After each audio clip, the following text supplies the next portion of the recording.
que se te escucha muy despacito. Voy a hablar más fuerte entonces. O poner más volumen. No, Ahí. primero para decirles... Perdón, ahí acabo de poner a grabar. Ah, ok. No estaba grabando. Bueno, yo les cuento.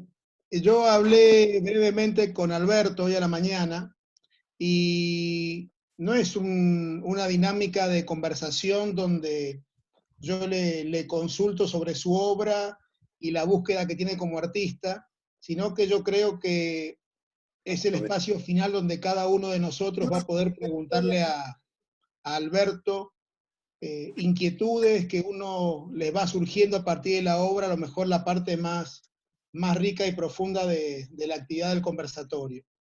Yo le decía a Alberto que iba a hacer una referencia de un par de minutos al principio y luego iba a ser uno más escuchando a la explicación de su obra y manifestando inquietudes que nos vayan surgiendo. En primer lugar, agradecer a Sandra y por su intermedio a todo el municipio de la ciudad de San Juan, la disposición permanente para con la sociedad israelita y para con las demás entidades intermedias de la provincia, para todo tipo de iniciativas, no solamente las actividades culturales.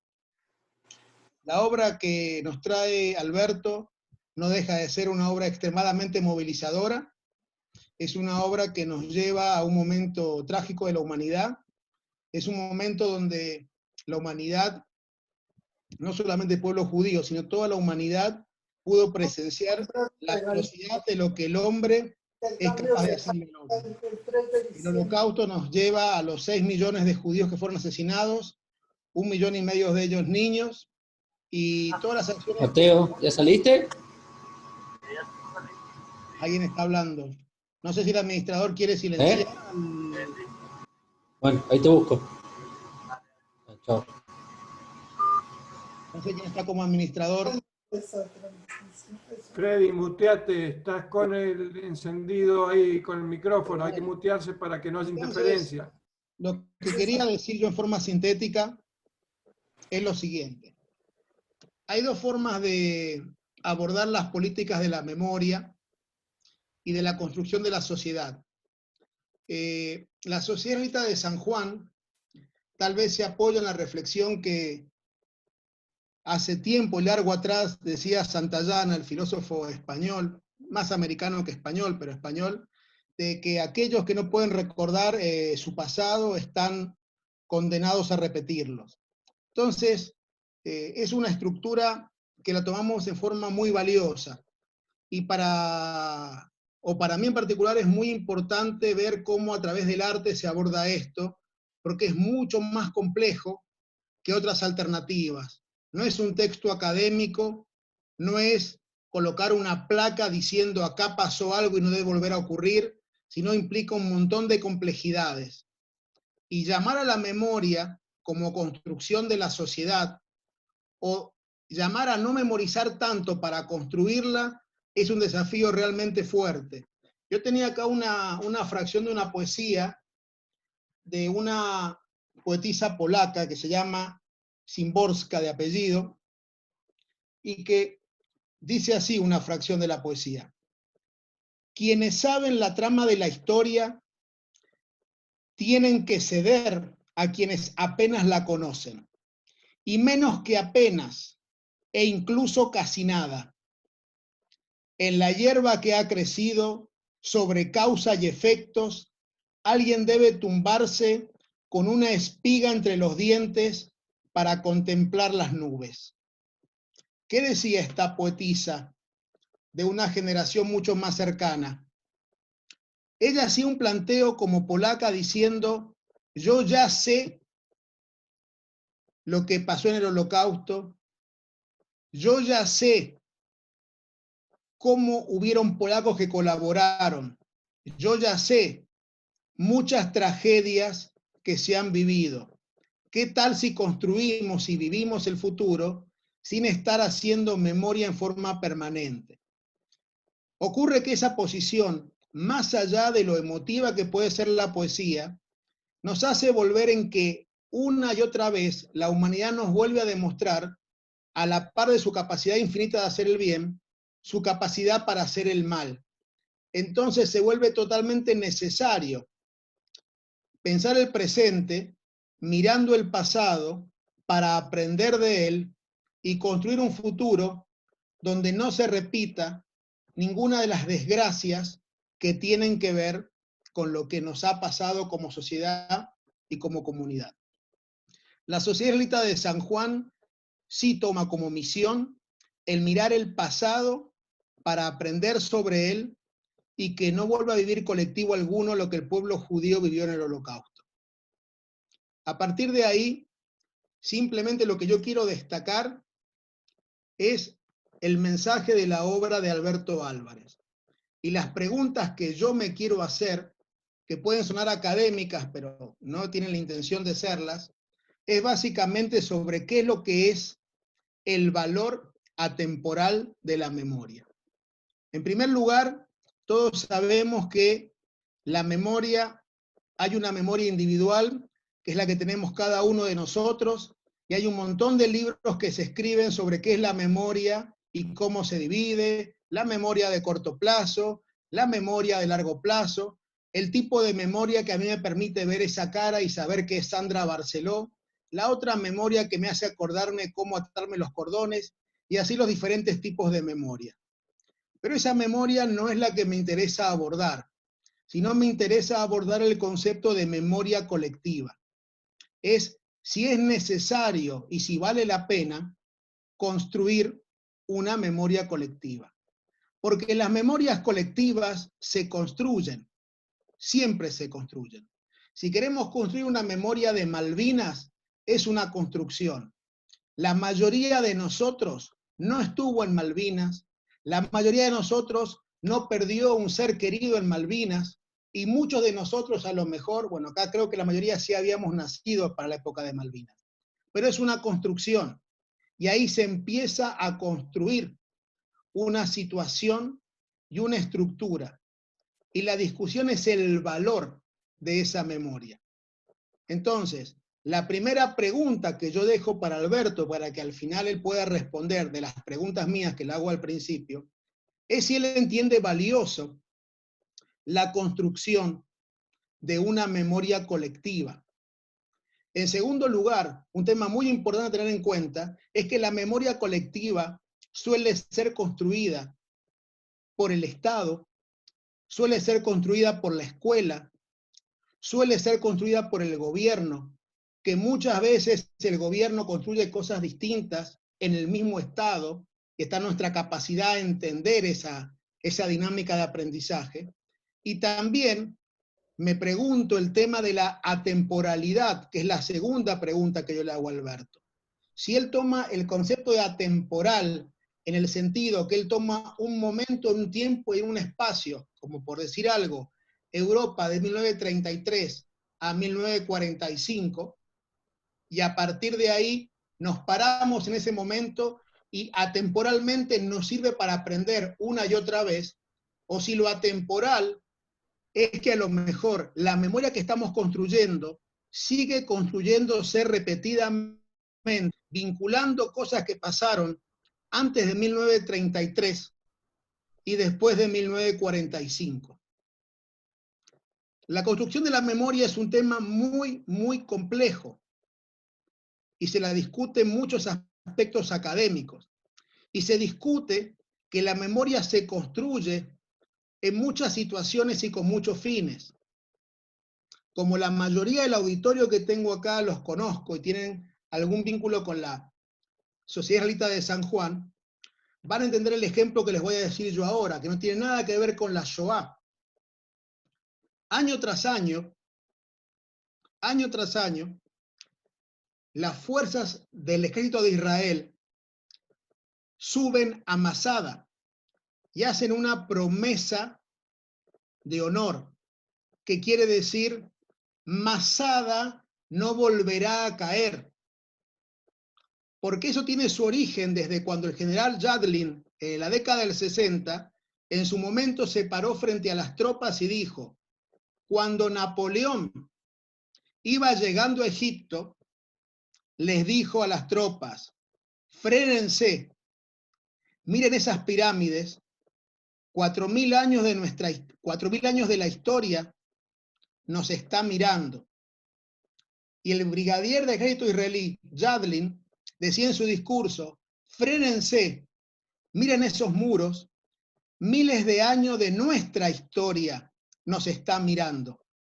Ese general entiende que hay una construcción en esa atemporalidad de la memoria, donde nos está queriendo decir que hay un paralelismo exacto en un punto de continuidad entre el conjunto de celotes que estaban en el principio del siglo I de la era común en Masada, con las fuerzas de defensa del Estado de Israel, que es un Estado democrático que nuclea gente bajo sus límites de distintas religiones.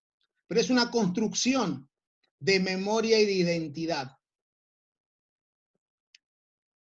Y esa situación merece abordarse muchas veces y también nos hace pensar en muchas situaciones. Yo me acuerdo de una conferencia, yo estaba en San Luis con gente de la Universidad Católica y hay un conferencista muy destacado que venía de estar en Vilna, que era la capital de Lituania. Y él decía, yo recorrí el Museo de la Memoria de Vilna. Vilna era la que se llamaba la Jerusalén del Este, donde habían cientos de sinagogas. Y lo recorrió completo. Y el Museo de la Memoria de Vilna tenía un montón de habitaciones que mostraban la resistencia del pueblo ante el avance del comunismo. Pero tenía una sola pared para contar que allí vivía una numerosa comunidad judía que hoy ya no está. Por eso hay una construcción de la memoria. Por eso lo imperioso de que en los aspectos más universales se trabaje con precisión. Yo no los quiero aburrir en la referencia que quiero hacer de la memoria temporal, pero para que se den una idea, esta muestra que empieza a pintar Alberto, empieza creo hacia el año 2012 aproximadamente, cuando estábamos viendo o estábamos llegando a lo que tiene que ver con un aniversario del levantamiento del gueto de Varsovia, que fue en el año 1943. Pero para que ubiquemos cómo la memoria influye, yo les voy a dar un ejemplo que no tiene nada que ver con el levantamiento del gueto de Varsovia. Cuando las tropas del Ejército Rojo estaban llegando prácticamente a la costa del Vístula y por entrar a Varsovia, en agosto de 1944 se levanta la ciudad de Varsovia. Se levanta en armas. Y la ciudad de Varsovia se levanta en armas en agosto del 44 y el levantamiento de la ciudad de Varsovia se acaba en octubre del 44. Un mes y medio después, el Ejército Rojo ya entra a Varsovia tranquila, porque en base a un ejercicio de memoria, para que entendamos todas las aristas de la memoria y su atemporalidad, los historiadores del Ejército Rojo decidió que Varsovia no iba a ser liberada por el Ejército Rojo y por los polacos de la resistencia. Iba a ser liberada por el Ejército Rojo. Y eso es porque ellos se acuerdan que en 1920 ellos tuvieron la batalla de Varsovia y los polacos los atacaron y vencieron su ejército. Y veían en esa situación los mismos continuadores, a pesar de que habían pasado más de 20 años, de ese otro ejército.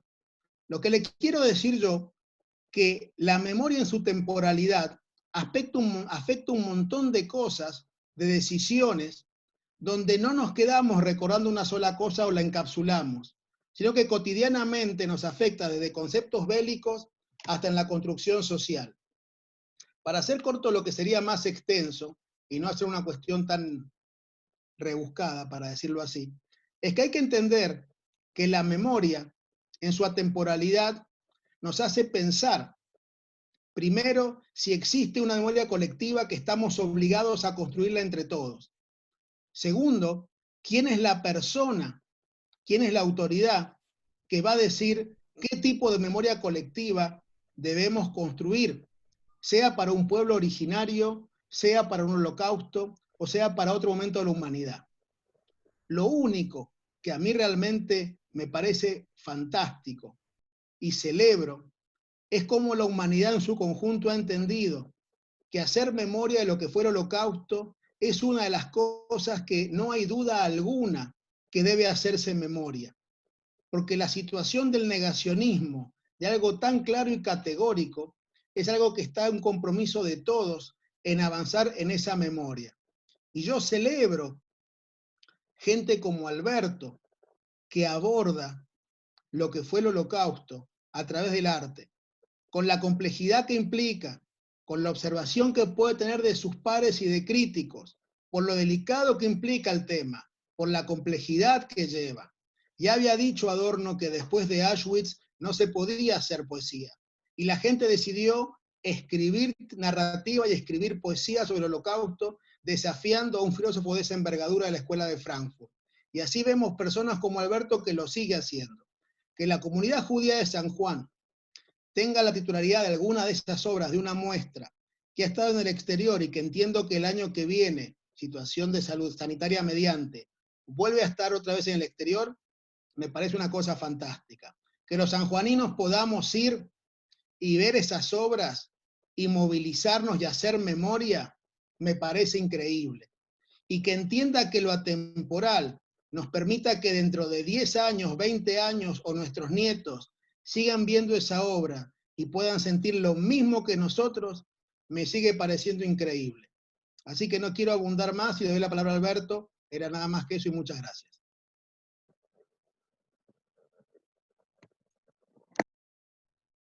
Muchas gracias, Fernando. Muchas gracias, Leonardo. Muchas gracias. Muchas gracias, Leo. Gracias, Sandra. Buenas tardes a todos. Los saludo, les agradezco estar acá presentes.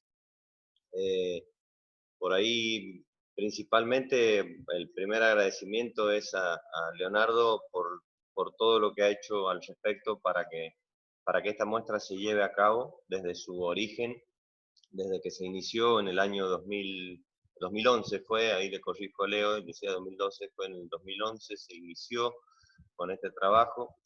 Se presentó por primera vez en el 2013, no se pudo poner completa, pero sí se pudo poner completa en Buenos Aires, en el Museo del Holocausto. Después estuvo en varios lugares, en Buenos Aires, se pudo exponer afuera también completa en Punta del Este. Y yo le agradezco la iniciativa y la insistencia de que en este momento la muestra se haya llevado a cabo y se haya podido montar en esta fecha, pese a lo que está sucediendo con la pandemia y por ahí cierta cuestión que uno hubiese querido de que se hiciera un poco más, de que más sanjuaninos pudieran visitarla, que bueno, gracias a Dios se va a poder hacer porque va a estar el tiempo suficiente y con los protocolos correspondientes puede seguir la gente visitándola. Y eso, bueno, también agradezco a Sandra por todo lo que ustedes han hecho y por ceder el espacio. Le agradezco a Yamile también por toda su tarea. Y bueno, más que nada, primero que nada, invitarlos a que puedan, si tienen algún momentito, verla en persona, más allá de que por ahí podamos ver algunas obras acá, alguna imagen. Verlo en una pantalla no es lo mismo que verlo en persona con obras que tienen más de 3 metros de tamaño. Pero bueno, principalmente era agradecer ese tema. Lo demás, o sea, por el tema de la temática en sí, para mí la Shoah no es un tema que competa sola a la comunidad judía, y para mí es un tema que tiene que ser de toda la humanidad, y así lo siento y así lo veo, y voy a seguir insistiendo en lo mismo. Yo creo que gran parte de la humanidad ya lo entiende así, lo ve así, y celebro eso porque es parte de esto que decía Leonardo, de esta memoria colectiva que se tiene que ir construyendo, pero con aporte desde todos lados. O sea, porque bien sabrán que yo no soy de la religión judía, y muchos planteos también de mucha gente viene por ese lado, o sea, de Es decir, ¿por qué vos? O sea, el cuestionamiento del de afuera, el que pueda llegar a no comprender cómo uno se puede interiorizar en el tema, cómo uno se puede llegar a sensibilizar con el tema, y cuestionan el por qué uno, por qué alguien que nació, o sea, alguien que está viviendo 75 años después de que eso ocurrió, que no pertenece a la comunidad judía, o por lo que fuera, por cualquier temática, por cualquier cuestión que puedan llegar a quitarle valor a lo que uno pueda llegar a sentir o movilizarse con el tema, yo creo que lo principal es eso, o sea, es decir que uno lo hace desde la verdadera empatía, o sea, la empatía yo creo que se basa en eso, ponerse siempre en el lugar del otro, ponerse siempre en el lugar de quien está padeciendo lo que está padeciendo, sea de la comunidad que sea de distinta religión, de distintas razas, o sea, es decir, verdaderamente situarse y sensibilizarse con lo que el otro está sintiendo. Y yo creo que esa es la verdadera empatía que debemos tener hacia el otro, hacia lo que ocurrió hace 70 años, hacia lo que ocurre ahora, hoy mismo, con cualquier persona que esté sufriendo alguna circunstancia. Es decir, bueno, ¿cómo yo me pongo en ese lugar? Mi cuestión, mi trabajo es desde lo plástico. No soy un historiador, no soy un literato, no soy, entonces mi cuestión siempre va desde lo visual. Y yo como artista visual, lo que pretendo es abrir interrogantes. Y interrogantes que están abiertas, mantenerlas, esas interrogantes, a que nos hagamos preguntas y nos sigamos haciendo preguntas de qué fue lo que ocurrió. ¿Qué fue lo que ocurrió de algo de tal magnitud que es incomprensible todavía que haya sucedido, pero sí desde la certeza que yo tengo de decir que fue el ser humano en contra del ser humano? A partir de ahí, es decir, no vino nadie, por decirlo de una forma, de otro planeta y generó todo esto. O sea, fue algo que se fue construyendo de a poco, se fue generando de a poco, se fue planificando. Hubo gente que hizo la mirada al costado, pequeñas señales que empezaban a aparecer, tampoco se querían escuchar.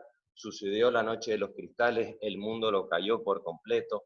O sea, esa falta de empatía de la gente que no pertenecía a la comunidad judía, porque no era un problema que les ocurría a ellos, yo creo que son cuestiones de la atemporalidad que yo le quiero mostrar a la muestra, porque esas cuestiones siguen sucediendo. Cuando vemos que algún grupo, alguna minoría está sufriendo algún problema o alguna injusticia, lo vemos desde afuera y podemos opinar y podemos gestionar cosas, pero ¿cuántos podemos llegar a ponernos en el lugar de sentir lo que están sintiendo? De sentir ese dolor, de sentir la expresión, de sentir la angustia, de sentir la pérdida, de sentir el desarraigo, de sentir toda la suma de sensaciones que puede sentir alguien que lo está sufriendo, cómo lo vemos desde la empatía a ponernos en ese lugar. Por ahí la parte mía es una cuestión visual, que no pretende en ningún momento ser narrativa. O sea, porque mi pintura no es narrativa, sino que va generando, lo que intenta es movilizar sensaciones, movilizar sentimientos, llevar a gestionar preguntas en cuanto a ciertas temáticas, dar indicios, y con la variedad de formas de ver la realidad que tenemos todos, depende desde el lugar que esté cada uno situado, depende de su historia personal, de la memoria que tenga cada persona en el momento en que se para frente a una obra, le va a generar distintos disparadores, va a generar distintos cuestionamientos, o le va a movilizar distintas cosas que no van a ser nunca, quizás a veces coincidan, quizás a veces no es mi intención, pero esas sensaciones que va a generar van a movilizar, y esa movilización es la que va a llevar a la acción, a hacerse una pregunta, a investigar más sobre el tema, a interiorizarse, decir por qué pasó, qué fue lo que fue llevando a que esto suceda, porque por ahí siempre lo repito a veces cuando hablo del tema, es que creo que se lo escuché, no sé si fue creo que fue un sobreviviente, en este momento no me acuerdo el nombre, que dijo que la construcción de la memoria es tan importante en el hecho de que el mal no va a venir de la misma forma, porque la historia no se repite. Y ahí está el truco de todo esto, porque la historia no se va a repetir, pero sí ese mal va a venir disfrazado de una forma diferente, y con todo lo que vayamos acumulando en nuestra memoria, tenemos que ser capaces, estar atentos y ser lo suficientemente inteligentes de empezar a descifrar a tiempo todas esas cuestiones para que no ocurra ninguna catástrofe, que puede ser de cualquier índole, de cualquier fanatismo, cualquier falta de empatía hacia el otro, o las indiferencias, o cosas que suceden a grupos que están alejados físicamente de nosotros, o que está ocurriendo en otra parte del mundo, que no nos influya, no debe ser así. O sea, yo creo que por ese lado es lo que tenemos que estar atentos y estar atentos a esas pequeñas señales para ir generando como comunidad y como sociedad el rechazo a ese mal que viene generándose, que puede ser en cualquier ámbito. Yo por ahí lo veo en indiferencias o en cosas que, hasta pequeños actos de bullying que pueden ocurrir en adolescentes en una escuela. O sea, que lo sufrí en casos personales con mi hija, o cuestiones que puedan ser muy puntuales y que uno tiene que analizar y entender esas señales, por qué pasó, por qué se originó ese bullying, por qué, de dónde viene, o sea, cómo se viene respaldando todo eso sistemáticamente sin que nos demos cuenta, y esas cosas suceden y siguen sucediendo día a día. Entonces decir, bueno, ¿cómo nos plantamos ante esto? Es decir, conociendo nuestra historia, teniendo presente toda esta memoria. Para mí, la construcción de memoria, como decía Leonardo, que debe ser, es como la memoria genética que tenemos, la parte biológica, o la memoria psicológica que puede venir heredada. Esta memoria es la que nosotros tenemos que construir en cuanto a los acontecimientos históricos que fueron sucediendo, y bueno, y educar y mantener esto presente para que sigamos creciendo en esa construcción de la memoria. No sé si un poco contesto tu pregunta, sí, Leonardo, pero más o menos eso, yo desde lo visual siempre intento abrir interrogantes, porque la persona que se para delante de una obra no va a tener el lenguaje tan directo como el que tenemos con la palabra. O sea, la palabra es un lenguaje acotado donde todos lo comprendemos y podemos entender a la perfección una oración, un párrafo o qué es lo que se quiere decir. En lo visual va generando distintas aperturas que también tienen que ver con la memoria interna de cada uno, con vivencias personales, con cosas que pueden haber vivido de niños, con maltratos, con lo que fuera, y esas imágenes empiezan a despertar ciertos sentimientos que están ocultos y nos hacen por ahí llegar a hablar. O sea que yo he tenido la gracia de estar con sobrevivientes y haber podido charlar, y para mí no existe mayor representación de lo que fue esa barbarie que mirar a los ojos a ese sobreviviente. En realidad me emociona al decirlo, porque mirar a los ojos, ver cómo se le brillan los ojos de lágrimas y entender su relato y tratar de ponerse en su lugar, imaginarse lo inimaginable, porque yo creo que es el acercamiento más puro a lo que sucedió. Entonces también fue un desafío muy importante y muy grande para mí, decir, bueno, ¿qué puedo decir más yo de lo que pueda decir un sobreviviente? Entonces, o que lo que pueda decir una imagen que pueda haber en libros de historia, o imágenes de registros fotográficos que pueden haber de los cuerpos o de los campos de concentración o de las cosas que sufrían. ¿Qué puedo decir yo? O sea, yo desde lo visual, desde mi lugar como artista plástico, abro otras líneas de interrogantes que van a la sensibilidad directa con otro tipo de emociones, con otras cuestiones que están muy ocultas adentro de cada uno. por ahí eso es lo que puedo sentir que puedo aportar yo como artista plástico. Después, el tema de la muestra en sí, a mí me generó también un acto de mucha cuestión de cómo lo planteaba desde la responsabilidad y el respeto de la gente que lo sufrió, porque también es muy difícil decir, si yo tuviera una foto, una foto real de algo que sucedió, nadie me la va a cuestionar, pero sí cuando yo voy a generar una imagen de algo que sale de mi imaginación hacia algo que yo creo que puede llegar a sensibilizar o cómo ocurrió, puede llegar a despertar ciertas cuestiones negativas, a decir, y por decirlo de una manera simple, ¿cómo vos te vas a imaginar o ponerte en el lugar de esa persona? Yo creo que ese fue el desafío más importante desde el momento que inicié con este trabajo, y tratarlo desde el respeto y demostrar algo que no es lo que está diciendo las imágenes fotográficas.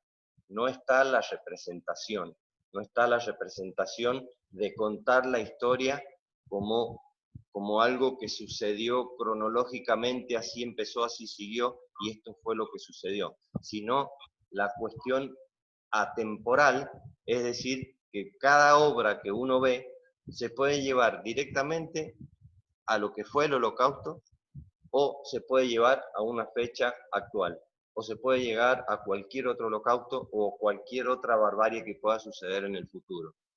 Eso es el concepto de atemporalidad que yo le trato de dar a la muestra con las imágenes en sí. No aparecen elementos visuales que indiquen exactamente de qué época está representada. No hay vestimenta que sea puntual de esa época, no hay espacio que sea puntual de esa época, salvo hay un par de obras que sí, que son los hornos, que bueno, eso es una obra que también me parece muy, muy fuerte y muy importante. Lo demás es muy adaptable a cualquier época, yo creo que esa es una de las tareas, mantener viva esa memoria y mantener vivo de estar latente a cualquier indicio que podamos ver, de maltrato, de indiferencia, o lo que pueda ocurrir con cualquier minoría o cualquier pueblo. No sé si por ahí, por ese lado, también responde a la segunda pregunta que hiciste, Leonardo, de la cuestión de la temporalidad. Ahora, si quieren, por ahí un poco, es muy difícil a veces ponerle palabra a las obras, porque como decía recién, por ahí el lenguaje es lo visual, y a veces explicar una obra termina acotando desde el lenguaje de la palabra a algo que puede generar disparadores hacia distintos lados de quien la esté mirando, y yo por ahí con la palabra, a veces es la palabra correcta para una persona, pero no es la palabra correcta para otra. Entonces por ahí empieza a acotar lo que es la obra en sí, que es una cuestión bastante más abierta. Pero sí puedo, si ustedes lo permiten, hacer un recorrido obra por obra, más o menos como yo la fui trabajando durante la serie, y también un poco, algunas ocurrieron simultáneas y otras invertidas, pero sí ubicarlas cronológicamente y con el mensaje que yo quiero dar, que fue como ordené las 3 salas que están ahí en la Estación San Martín, para que los distintos momentos del mensaje que yo quería dar. Si les parece, les comparto las imágenes y vamos viendo un poco las imágenes.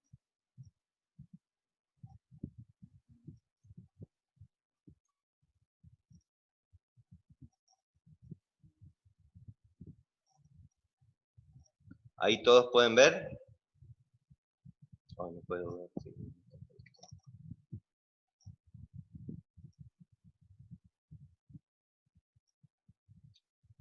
¿Todos pueden verlo? ¿Sí? Sí, se ve perfectamente.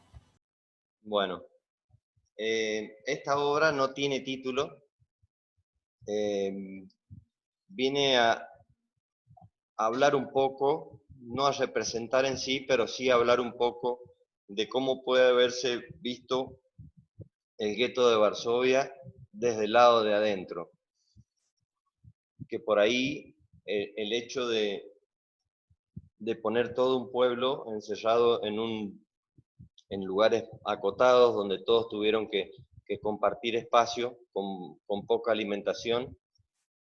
Y bueno, esto era un poco el hecho de sentirse detrás del muro, detrás de esos muros que quién estaba exigiendo que yo no podía salir. ¿Cuál era la situación que ocurría afuera? ¿Qué era lo que pasaba adentro? Ya la realidad era solamente lo que ocurría adentro, lo de afuera era una incertidumbre. Ya no habían libertades, ya todo lo que sucedía ahí adentro, los que conocen la historia lo saben perfectamente, no hace falta que yo lo transmita, pero por ahí un poco lo que yo juego acá en este espacio es con la invalidación de una perspectiva con otra. O sea, yo trabajo de esta forma y por ahí el trabajar ciertas perspectivas y después trabajar perspectivas totalmente distintas con otros puntos de fuga y con superposiciones, me hacen las distintas realidades que pueden estar viviendo ahí adentro. O sea, porque nosotros todos vemos una porción, una fragmentación de la realidad. Yo en esto voy superponiendo todas esas realidades de las distintas personas que pueden haber estado ahí adentro. Y voy trabajando pequeños espacios que son como este de acá, que pueden llegar a verse como escondites. Después hay otros espacios que por ejemplo, el hueco que hay en el muro, es algo que me generó mucho impacto el haber escuchado historias de lo que hacían los guardias que estaban del otro lado del muro con los chicos que salían a buscar comida. O sea, las barbaridades que les propiciaban a estos chicos y cómo esos guardias se divertían con lo que estaban haciendo. O sea, por ahí esas son imágenes que me generaron mucho dolor y mucha angustia, y por ahí a veces es muy difícil llegar a transmitirla. Entonces por ahí, si se ve acá a la derecha, esto puede llegar a interpretarse de cualquier forma, o sea, pueden llegar a verse como sangre o como manchas en el muro, o como historias sucedidas detrás del muro, de un lado o del otro. Y estos agujeros que hay en el muro, era un poco eso, significando esos chicos que salían a buscar comida porque eran los únicos que podían escabullirse y escaparse a buscar algo de pan o papas o lo que fuera. Y bueno, y este espacio que yo marco acá es un cubo imaginario que es prácticamente las limitaciones que sentimos como persona, o sea, que sentimos individualmente cada persona, sabiendo en la situación que estamos y que no vamos a poder escapar, nos sentimos encerrados, tengamos o no tengamos ese muro. Entonces eso es un poco lo que sucede acá con este cubo, donde tampoco hay ninguna representación de ninguna persona. Y bueno, lo demás que se ve son elementos visuales que hacen a espacios o a fotografías de esos espacios que yo iba buscando en mi investigación. Igual esta también viene a ser como una escalera, como un escape del alma en sí, porque en realidad sabían que nadie podía salir. Y estos espacios blancos que se ven después, como le decía al principio, a quien me hizo la pregunta al principio de la charla, de cómo yo trabajaba, hay una negación misma propia de a lo que yo estaba representando, de elementos que yo había representado acá o que se hacían al espacio y que yo con con las veladuras blancas, en forma intencional, voy transmitiendo a una negación como ser humano, de negarme a decir que fue alguien igual que yo que estaba generando eso. Y yo visualmente lo niego a esa representación. No sé si me explico, pero es un poco eso.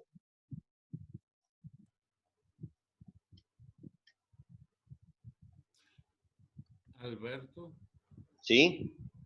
Alberto, Marcelo. La representación del cubo, Sí. que sí realmente es muy significativa, frente a, y está en un lugar, espacial, me hace venir a la mente o a la imaginación, ¿no? Que muchas veces como humanidad, no sé si esta ha sido la intención, ¿no? Pero me vino, ¿no? Como que en la humanidad muchas veces para ver ese horror o situaciones de horror, ¿no? Muchas veces elegimos, o no sé, estar en un cubo, ¿no? Y mirarlas desde un cubo.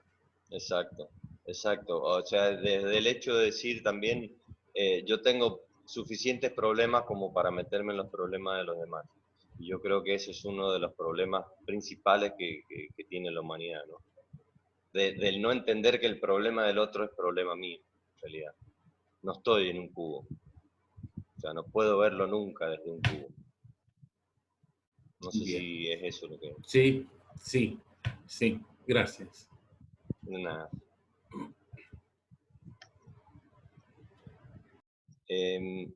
Después, esta segunda obra, en realidad cronológicamente la hice, fue la segunda obra que empecé, empieza a mostrar un poco la deshumanización de todo el pueblo que estaba dentro del gueto. O sea, esa deshumanización de haberles quitado absolutamente todo, de haberles quitado su lugar, su casa, sus libertades, sus pertenencias, haberles quitado la dignidad principalmente y empezar un trabajo de deshumanización muy estudiado, porque ya desde ese momento ya se estaba estudiando así, de dejar que empiecen a padecer las enfermedades y el hambre y de pensar que solo iban a ir exterminándose por enfermedad o por hambre. Y empezar a quitarles absolutamente toda esa humanidad, yo creo que es un poco lo que intento representar acá, donde aparecen todas esas líneas que pueden ser interpretadas de muchas formas distintas, donde aparecen pies, que son pies descalzos, algunos que tienen algunas pertenencias, otros que usaban la ropa o cosas que encontraban de quien estaba muerto en la calle, y si le quedaba o no le quedaba la medida de calzado, la usaba igual porque era lo que había. Y bueno, todas esas cuestiones que fueron haciendo con la gente, yo acá los represento un poco con los niños, donde esos pies descalzos, como decía al principio, pueden ser los niños de hoy, pueden ser los niños de un futuro. O sea que, ¿cómo los miramos, esos pies descalzos que están en la calle? ¿Con qué grado de empatía nos sensibilizamos ante lo que vemos? Si estamos tan adormecidos y tan acostumbrados a ver esto en la calle, y decir qué actitud tomamos, o sea, por dónde pasa esa indiferencia. ¿Por qué? ¿Por qué no sucede? ¿Qué es lo que nos va adormeciendo o distrayendo de tal forma de ver ciertas señales que ya no nos hacen tanto ruido? Y yo creo que eso es una de las señales también de las que tenemos que estar atentos. ¿Quién está sufriendo eso? Si es una minoría, o por qué lo está sufriendo, y qué podemos hacer nosotros como sociedad, como comunidad, para evitarlo, para que ese pies no siga manteniéndose descalzo en una calle fría, o no siga manteniéndose como estuvieron en esta situación. Por ahí yo a veces van a ver en las obras pequeñas ventanas, no sé si ven acá en el mouse como lo estoy marcando, que son pequeñas aperturas mentales en cuanto a la imaginación, que yo siempre las trabajo en mis obras, es decir, quiero salir de esto. O sea, lo que yo estoy mostrando acá es una imagen visual, es el espacio hoy, ahora, lo que estoy haciendo. Es esta obra en sí, pero hay una ventana hacia otra cosa, hay una ventana hacia el mañana, hacia el futuro, hacia lo que fuera, que no está representada acá. Y en este caso pueden llegar a verse como pequeños indicios de esperanza, de salida, esas pequeñas ventanas hacia el afuera de esa realidad que estaban viviendo todos.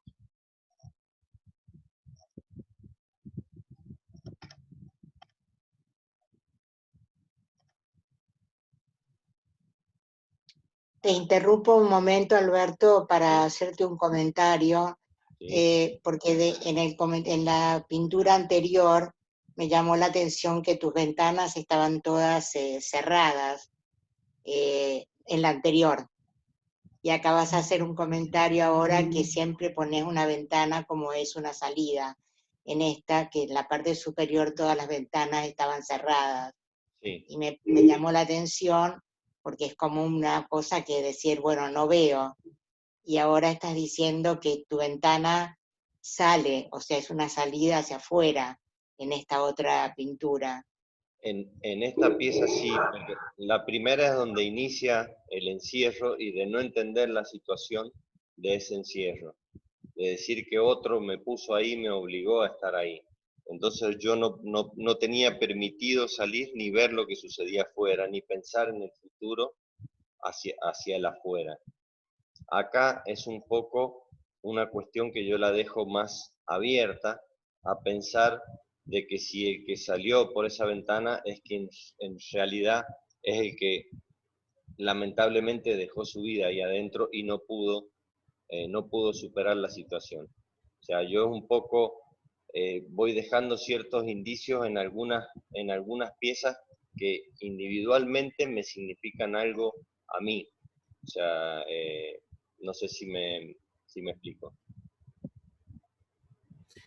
Bueno, gracias. Alberto, hay dos veces has escrito presente. Sí. ¿Tiene alguna significación? Y hay algo más que no logro Inocencia. visualizar. Ahí está. Inocencia.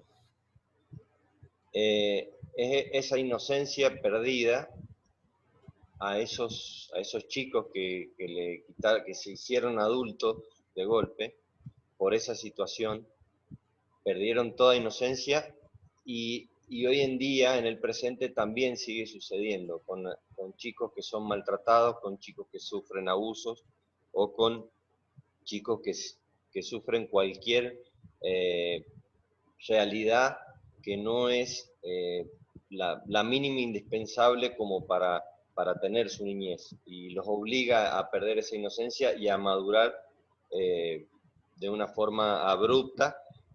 Me parece que por ese lado es un poco lo que representa.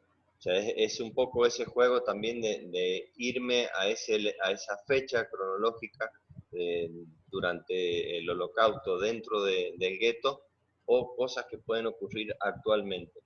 O sea, esa cuestión de traer siempre hacia el presente, de estar atenta a esas señales. Quiero... Bien, gracias. Perdón. Sí. ¿Qué pasa? No, quería hacer una observación. Me impactó muchísimo en el primer momento que la vi, y lo primero que dije son esqueletos, y en realidad hay muchas partes que pareciera ser las vértebras, la columna vertebral, la vértebra, y la deshumanización, la pérdida de la vida, que lo último que va quedando como representación humana son los pies, pero es una pérdida progresiva de la carne, del músculo, de la piel, así como de la dignidad, ¿no? Exacto. Exacto, sí, está muy bien interpretado. En esta parte, casualmente, es eso. O sea, es un poco ver esa vértebra y ver que esa esencia, que en realidad que es la que nadie debería perder, así perdiera la vida, no perder la esencia, es lo que se estaba trabajando para deshumanizarlos. O sea, le estaban haciendo perder el alma realmente, de empezar a descreer de la humanidad en sí. O sea, empezar a descreer de la realidad, del amor del prójimo, del amor del otro. Esa ausencia de amor es lo que hacía perder ese alma. Por eso también mantengo ese esqueleto y llega a esos pies.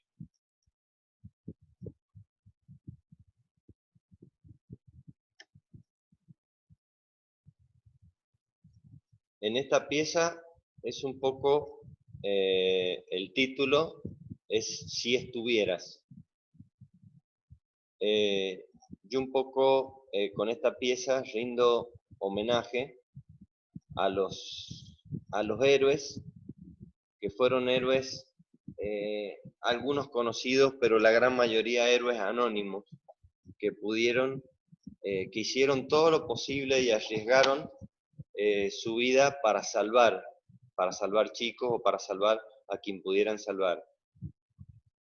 Por ahí un poco puntualmente a mí me movilizó mucho la persona de Irena Slender, que era una polaca que no era de la comunidad judía, y también sintió, o sea, por ahí hice afinidad con la cuestión de sentir empatía por todo lo que estaban sufriendo dentro del gueto y rebuscárselas para entrar y sacar chicos. Irena salvó más de 3.000 chicos de los guetos y bueno, era un poco ese homenaje a esa héroe, pero un poco a todos los héroes y a todas las madres que estaban dentro de ese gueto y que tenían que vivir la cruda situación de entregar a su hijo porque no sabían cuál era su futuro. O sea, ellos sabían que no entendían lo que estaba sucediendo, tenían solamente indicios o comentarios de a dónde los querían llevar o qué es lo que iba a suceder con ellos, pero ante esa incertidumbre deciden entregar a sus chicos en los brazos de otra persona, de una desconocida, y saber que no lo iban a ver más, pero ese desgarro de entregar a su propio hijo sin saber lo que iba a suceder. Yo creo que es un poco el homenaje a esas madres que hicieron lo posible para que ese niño viviera, sabiendo que su destino no iba a ser bueno, y entonces deciden entregar a los chicos. Que Alberto, sí, perdón, ahí hay más de un rostro. Está el rostro de la mujer con una mano que es de ella abrazando al bebé. Hay otra mano debajo, que no sé si es de ella, a mí me da la impresión que no por los dedos, y debajo de la cara del bebé ahí hay otro rostro, o a mí me parece verlo. Igual no que hay acá arriba. puede verse, pero no hay otro rostro. Es la mamá con el bebé, donde el bebé, el único lugar que se visualiza es donde está en contacto con los dedos de la mamá. O sea, donde en los únicos lugares donde se hace visible el bebé es donde está en contacto con la mamá. O sea, el hecho No hay de... ningún otro rostro oculto. No. Y acá un poco Es muy vuelvo fuerte también... esta pintura, es muy fuerte. Y acá un poco vuelvo a esa ventana que hablábamos hace rato, esa Felicitaciones, ventana se ve realmente. negra, donde cómo la madre puede llegar a tomar esa decisión porque lo que ve hacia el futuro es totalmente negro. O sea, ya no está totalmente descreyendo de lo que podía suceder con su vida, entonces eso también es lo que le da el valor de poder entregar al chico, de poder entregar a su propio hijo para salvarlo. Y esto es un poco una composición de imágenes de lo que podía llegar a estar sucediendo afuera o de lo que podía llegar a ser en la construcción a futuro para quien lograra salir de ahí. También está la representación de los muros, está la representación de de los humos que se empezaban a imaginar, o sea, de las cuestiones que ya se empezaban a hablar.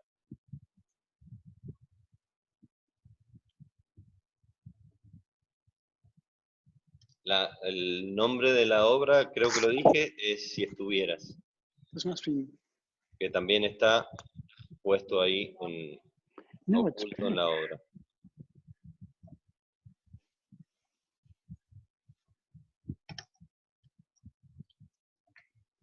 Bueno, acá paso a una etapa ya bastante más cruel. Es un poco, esta obra, el título es La solución final.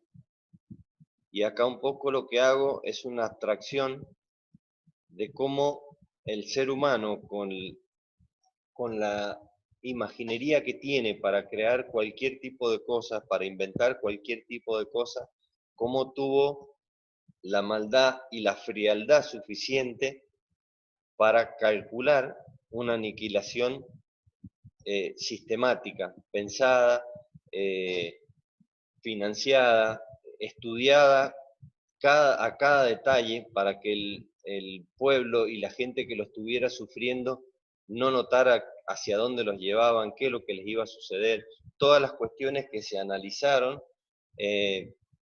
fríamente para que no se escapara ningún detalle. Es un poco eso lo que represento acá, cómo el hombre puede poner a disposición toda su imaginería y su creatividad a disposición del mal. O sea, cómo poner a disposición del mal todo lo que puede llegar a ser el hombre.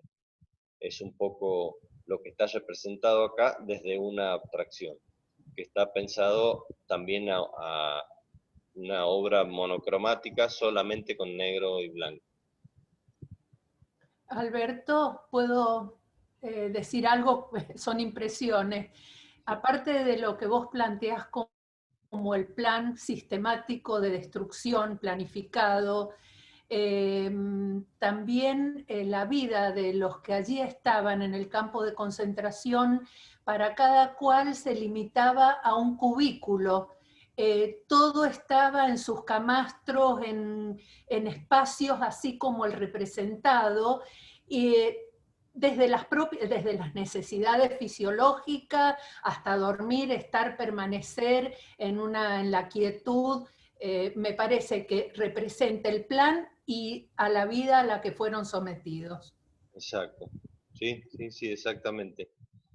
Y en contraposición a esta obra, que fue otra que trabajé en forma paralela, que también un poco hago mucho a lo que es en mi espacio de trabajo y cómo me voy metiendo en cada tema.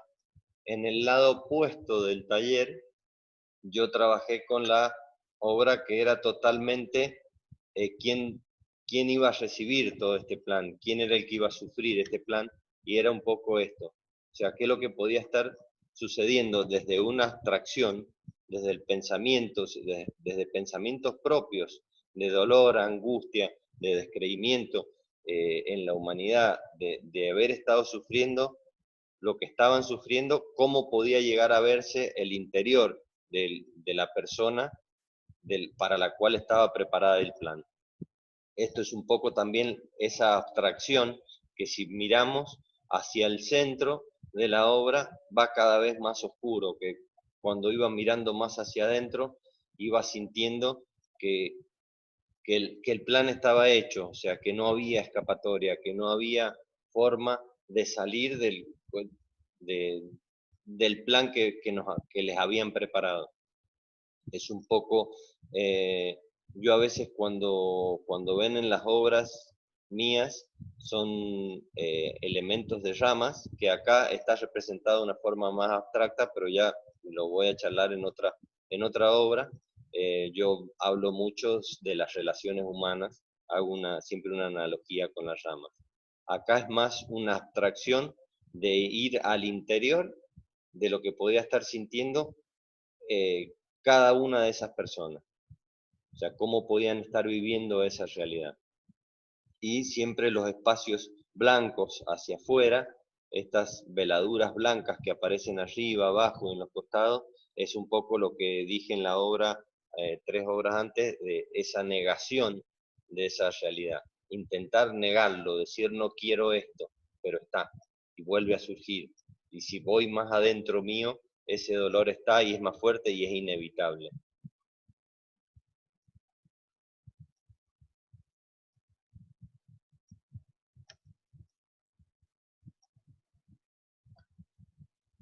Esta pieza, el título es Plan de escape para una mariposa. Por ahí los dejo un segundo en silencio para que vean la obra en sí.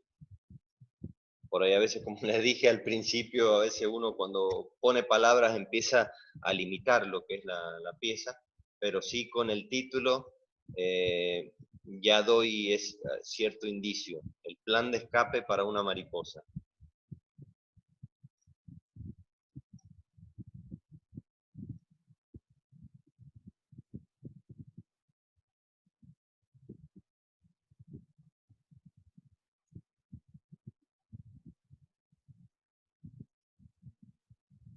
Y ahí un poco lo que muestro es para alguien que estuviera dentro de los campos de concentración.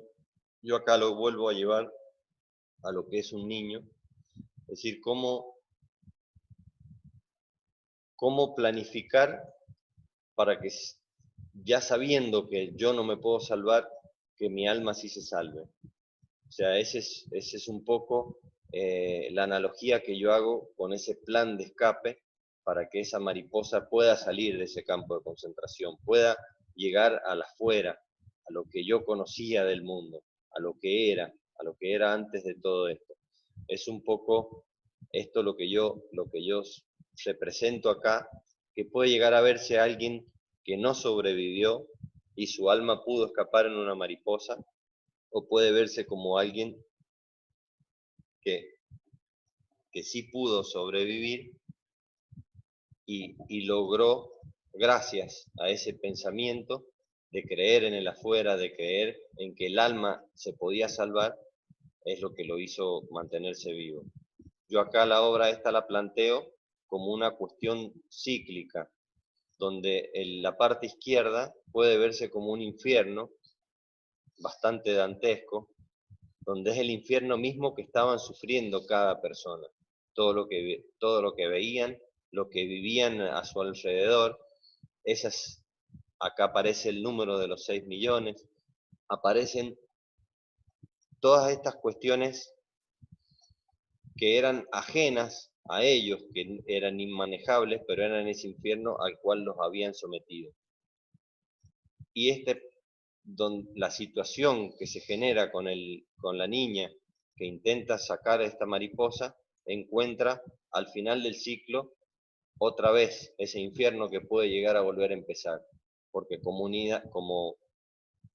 humanidad yo creo que somos bastante cíclicos en las catástrofes y en las cosas que van volviendo a ocurrir de una y otra manera, que es lo que hablamos al principio del valor de esa temporalidad para que no vuelva a ocurrir, cortar ese ciclo, tratar de que se corte de alguna forma. Y en el caso de la niña, la representación es solamente de su mirada, que es lo que yo me dejo del alma de cada persona, la mirada. Hacia dónde está esa mirada, hacia dónde la podía dirigir. Y ya las manos, que son las que estuvieron conteniendo y guiando a la mariposa para que escapen, ya solamente está la silueta de las manos. Entonces eso me puede llevar a pensar muchas cosas, que la niña ya no está o que su alma ya se fue.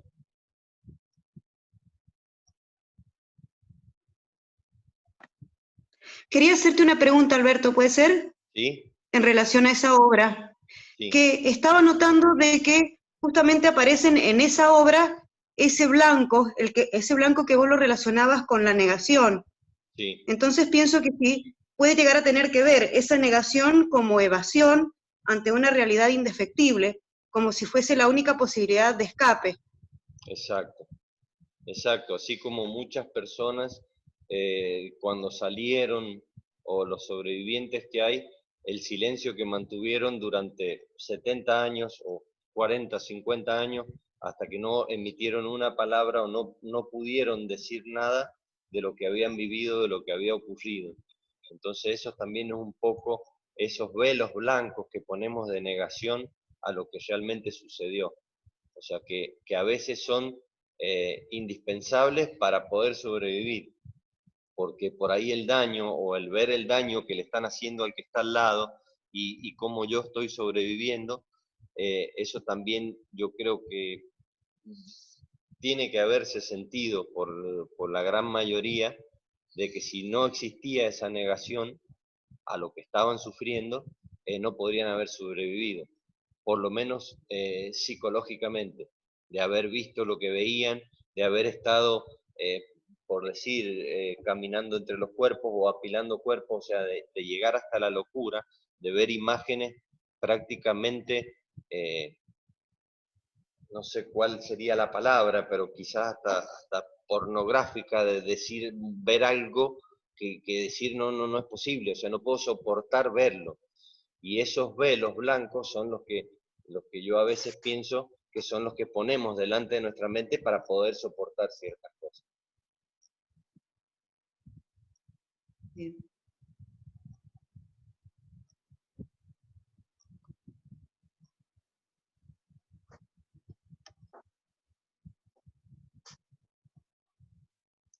Después, acá esta obra, que es bastante fuerte y bastante quizás la más negativa de todas, pero no por eso la menos cierta y la menos real, es Siempre habrá humo en el horizonte.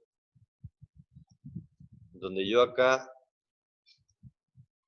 trato de abrir las interrogantes de a veces con la, no con la liviandad, no sé, a veces cuando alguien está estudiando el tema o viendo desde la cuestión histórica, verlo en un libro, hablar de números o hablar de 6 millones de personas, por ahí puede sonar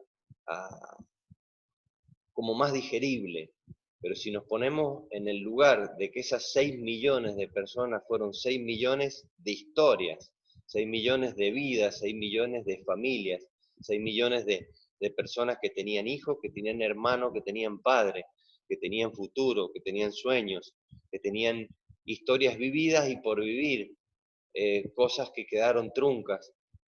Todo eso es lo que yo por ahí intento representar en este humo que está arriba de toda la obra quemándose, donde este cielo está inundado por un rojo que puede llegar a ser del infierno o de sangre o lo que fuera, pero sí ese humo está quemando historia, está quemando vidas, no está quemando números, que es un poco lo que ya había sucedido con haberles quitado la identidad, haberles quitado el nombre, haberles puesto grabado el nombre a cada persona, donde ya dejaban de ser personas, sino que eran un número. Entonces, eso es un poco lo que represento acá. Esta obra sí es bastante representativa, porque representa lo que yo quiero decir y lo cuenta tal como yo lo imagino, pero está contando también algo. Entonces, por eso es más representativa visualmente de lo que es las chimeneas en sí, el humo, y donde la gente que lo veía no sabía, o gente que sí sabía de qué era ese humo. Entonces, cuando yo lo llevo a esa construcción de memoria,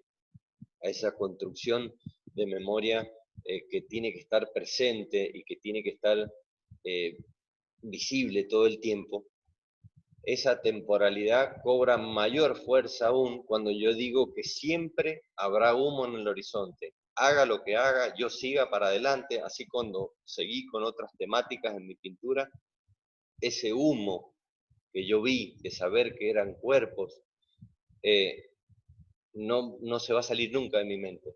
Entonces, hagamos lo que hagamos como humanidad, superemos la situación que superemos, sigamos creciendo, evolucionando o involucionando, lo que fuera, siempre ese humo en el horizonte va a estar.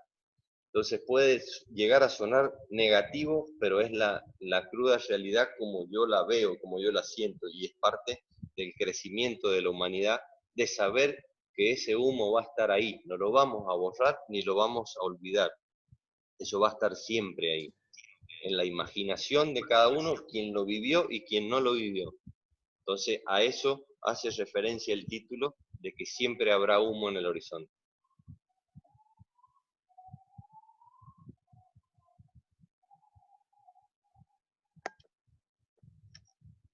Sí, yo solamente quería decir lo importante que, vuelvo a lo que dijo Alberto, la obra que pasó recién tiene casi 1,90 m de alto.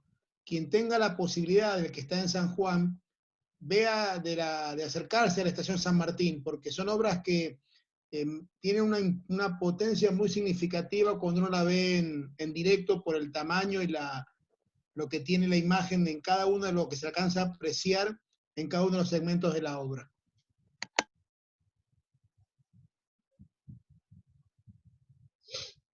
Gracias, Leo.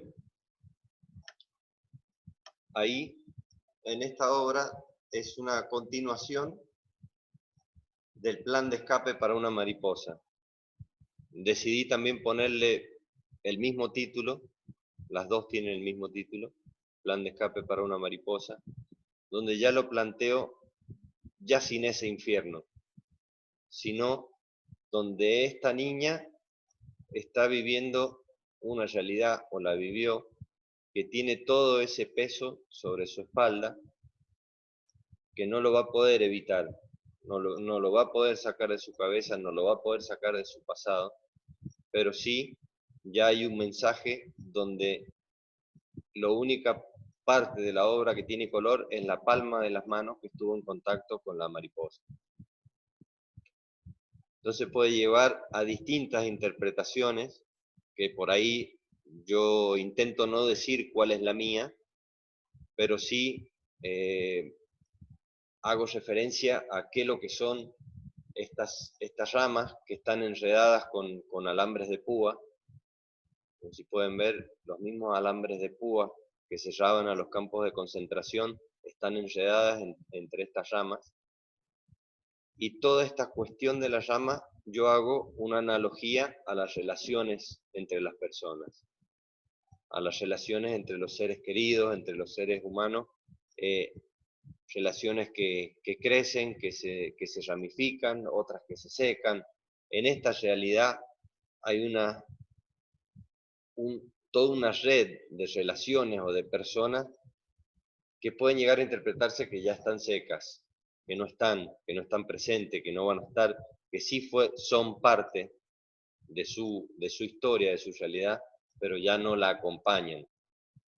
Entonces yo en esta obra dejo abierto a qué es lo que pueden llegar a pensar sobre esa niña. Si sobrevivió o no sobrevivió, por ahí da al pensamiento o de cada uno, a la interpretación de cada uno.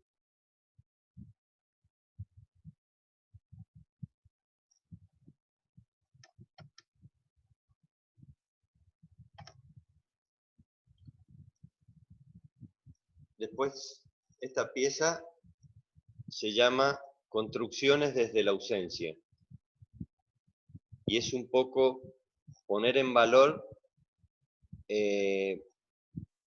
toda la capacidad de todo un pueblo de poder llegar a resurgir, de volver a creer, a construir un futuro, a construir todo lo que le quitaron, a construir desde la ausencia de absolutamente todo. O sea, yo esta obra la trabajo como es un díptico, tiene 3 metros de largo, y hay la parte izquierda donde tiene una gama de los ocres y los marrones, los sienas, y la parte derecha está solamente en blanco y negro, donde puede verse de derecha a izquierda o de izquierda a derecha, donde también hay hay un montón de indicios constructivos y de ensambles y de cosas que se van superponiendo, de elementos, ventanas abiertas también, donde no veo lo que sucede detrás, están en blanco. Hay elementos de personas, acá son personas que sin ningún tipo de identidad ni diferenciación, o sea, las planteo como siluetas que quedaron en el pasado o que fueron o que desaparecieron y que no tuvieron ningún, no aparecen en ningún libro, no aparecen ningún nombre, no tuvieron familiares ni nadie que los pudiera contar. Aparecen cintas, que son parches, aparecen quemaduras, aparecen rastros de muros. O sea, son todos indicios visuales con los que yo voy trabajando que pueden estar en la cabeza de cualquier persona que pudo sobrevivir a la barbarie y que salió y con qué fuerzas pudo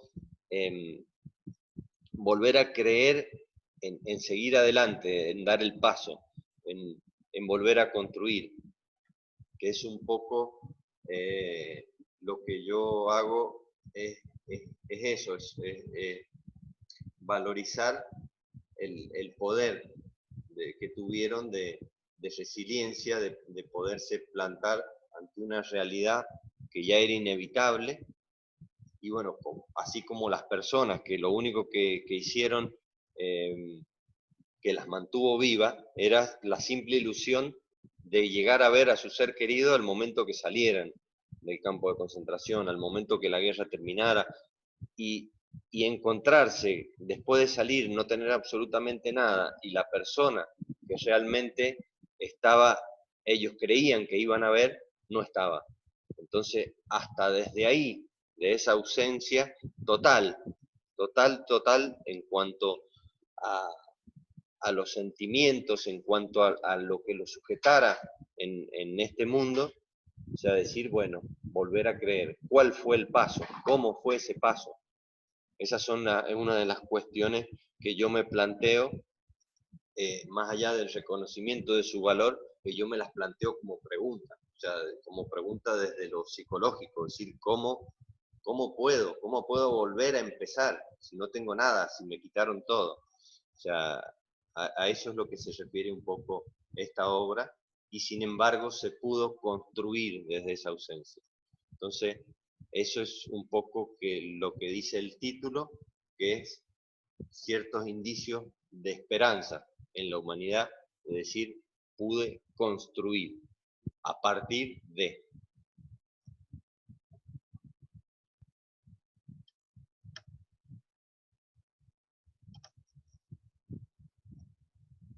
Y esta última obra es un poco la que a mí me genera esa sensación de volver a creer, esa sensación de resiliencia.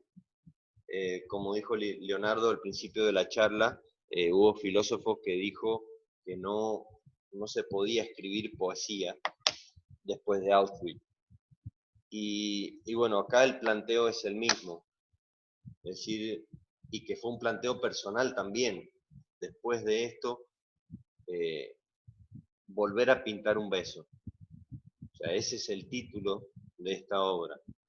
Después de haber pintado la barbarie y el horror y lo incomprensible de la maldad del ser humano hacia el ser humano, ¿cómo volver a pintar un beso? ¿Cómo volver a creer en el amor? ¿Cómo volver a creer en el otro? ¿Cómo volver a creer en el que tenía al lado que me lo quitó todo? O sea, que no... lo que pensó fue en la deshumanización y no verme como su par. Entonces, ¿cómo volver a creer? ¿Cómo volver a creer en el amor? Es un poco eso lo que represento acá, donde ya los elementos que aparecen son más de crecimiento. Hay un cielo que está en blanco, hay paisaje, hay arboledas que se van hacia un punto de fuga, aparecen rasgos de la memoria, de ciertos muros que podría ver yo en mi cabeza, y hay ventanas que me hacen ver ese humo que siempre va a estar en el horizonte, que siempre va a estar en la memoria, pero sin embargo son ventanas que me llevan a este mismo cielo, a este mismo espacio y a este espacio-tiempo que tenemos hoy y ahora. Es decir, volver a creer en la humanidad, volver a creer en el otro, volver a enamorarme, volver a sentir, volver a hacer familia, volver a buscar futuro, irme a otro país. Todo lo que hizo ese pueblo, decir cómo, desde dónde. Entonces yo lo simbolizo, eso por ahí también es bastante simbólico, en todas estas ramas que generalmente se veían secas, pueden haber un brote y se puede encontrar alguna flor de todo este desastre que está, esos pies descalzos y ese daño que ha sufrido esta niña o mujer o puede volver a tomar una flor del suelo y volver a creer. Es un poco, siempre, en realidad fue la última obra de esta serie y me gusta terminar con esta porque también un poco, es decir, hay esperanza en la humanidad y es la que tenemos que hacer cada vez más fuerte, pero con todos estos elementos que son parte de la memoria que no los tenemos que borrar.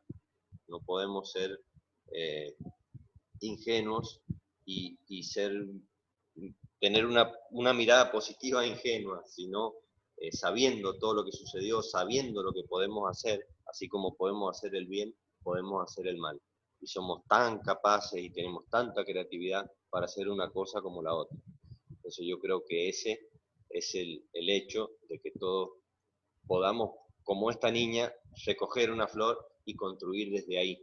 No desde el rencor, no desde el odio, ni de la venganza, ni para nada. O sea, decir que con amor se puede vencer. Con amor, porque siempre el mal se termina devorando a sí mismo. En cambio, el amor, yo creo que puede vencer al amor, a la maldad, y creo que ese es el camino.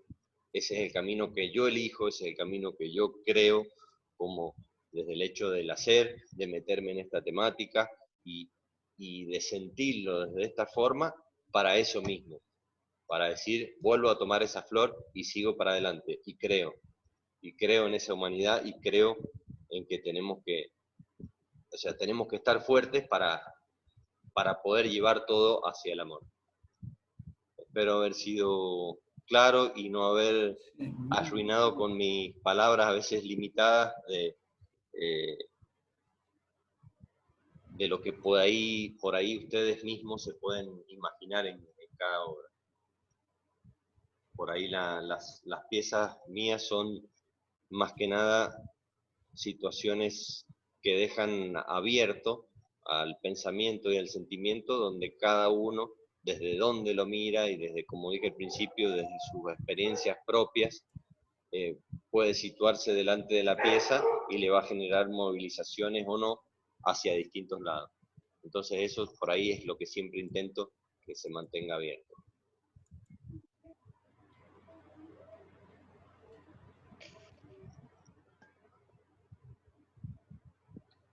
¿Puedo hablar? Sí. Mira, me siento honrado y muy contento de haber participado en la charla, porque uno no entiende de pinturas, le puede gustar o no gustar, pero el hecho de que vos hayas explicado la obra me parece extraordinario. Realmente me siento halagado de haber podido compartir con ustedes este momento. Bueno, muchas gracias. Y eso ahí me da pie a decir, por ahí a veces mucha gente no se anima a acercarse al arte porque creen que no lo entienden, pero hay que empezar por sentirlo, y una vez que lo sientes y si la obra te atrapa, es un lenguaje visual. Entonces desde lo visual que tenemos nos va a ir despertando cosas. nos va a ir despertando Mira. recuerdos, vivencias, cuestiones que no del todo las entendemos, como en un sueño mismo, como un recuerdo lejano de una infancia que no tenemos muy presente, pero sí nos va a ir generando esos sentimientos. Entonces, plantarse delante de una obra sin entenderla no es para nada un impedimento, no es para nada un problema. Yo creo que si la obra lo atrapa y se puede quedar 5 minutos, 10 minutos y empezar a interiorizarse cada vez más, yo creo que ya el objetivo está cumplido. Porque no Alberto, sí, yo quería compartir con vosotros una experiencia que yo tuve en Israel. En Israel, en el medio de Jerusalén, de unos bosques, la mayoría de olivos, hay una obra de Rapaport. No sé si vos la conocés o has sentido hablar. No la he visto. Trataba de ubicarla, quizás en internet está, pero a mí me impactó muchísimo. Estuve 2 o 3 horas alrededor de la obra mirándola con mi hermano. Es en un bosque de recuerdo que se llama. Realmente es impactante, porque va relatando todo el tema de la Shoah en esa obra. Y está hecha como, simboliza como 2 rollos, que son los 2 rollos de la Torá. Realmente a mí me impactó muchísimo, y a vos que estás metido en el tema, quizás te digo para que lo busques. Ya lo voy a buscar. ¿Cómo es el nombre, me dijo? Rapaport. Rapaport. Hizo 2 obras iguales. Una es en el medio de la nada, porque no es una cosa que está dentro de los turismos obligados. O sea, vos podés visitar en Israel un montón de cosas, pero esto es para elegidos, como dicen. Una obra realmente impactante, imponente. Lo voy a buscar. Gracias por el dato. Alberto, me gustaría hacerte una pregunta en lo personal. Sí. Primero, bueno, felicitarte por tu obra, me pareció fantástica realmente, hasta lograste que se me cayeran unas lágrimas, pero quisiera saber, todo esto que vos hiciste, tu obra, ¿conociste alguno de los lugares o solamente fueron lo que vos sabías de la historia? Lo que sabía de la historia, lo que investigué, lo que vi en videos, lo que fui rescatando de relatos y lo que fui buscando de relatos de sobrevivientes, lo que fui buscando en libros de historia y lo que fui viendo en imágenes, pero no he viajado al lugar, todavía no he tenido el placer de viajar al lugar. Bueno, la verdad que es impresionante que hayas podido plasmar tanta historia en esas obras, porque realmente creo que algunos de nosotros que conocemos esos lugares, las pudiste plasmar de una forma impresionante. Realmente yo estoy muy asombrada con ello. Te felicito. Bueno, muchas gracias.